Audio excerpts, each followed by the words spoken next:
pretty powerful earthquake, and in fact, it's not only one earthquake, but the second earthquake happened after 9 hours. Dr. Robert Sharbakov at Western University has been studying earthquakes for 20 years. He said the damage we're seeing in Turkey and Syria is not surprising. Those kind of powerful earthquakes can extend additional damage to the structures which were not basically prepared for such a large earthquake. He said while we haven't heard about anything this severe in the region for some time, and even though earthquakes are very difficult to forecast, this type of event wasn't totally unexpected. It's a pretty complicated tectonically setting basically of that area.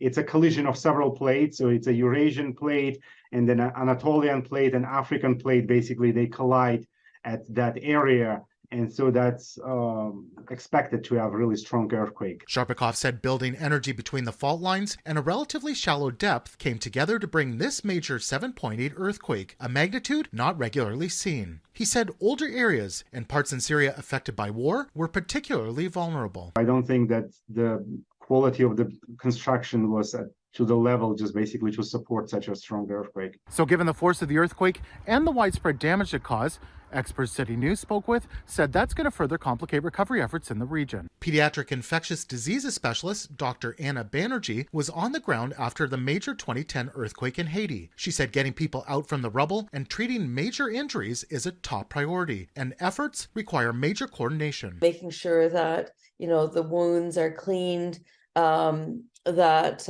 anyone you can save or any part of the body that you could save, any kind of trauma, you deal with that. She said they need to shift focus and start dealing with chronic conditions and mental health issues. Suddenly, if you don't have cardiologists or you don't have access to a place to deliver babies or you don't have dialysis units or whatever, all of that is being disrupted. So a lot of health issues that are not trauma. There's also a risk of disease spreading with a loss of water and sanitation. First responders are dealing with cold temperatures and winter conditions in terms of the earthquake. York University Emergency and Disaster Management professor Dr. Jack Rozdilsky reflected on challenges facing first responders. Disaster is still dynamic with the potential for aftershocks. He said international aid is going to be key to getting through in the coming weeks and months. Local agencies and local disaster workers are right now being overwhelmed with the scope of this large crisis. In Toronto, Nick Westoll, City News.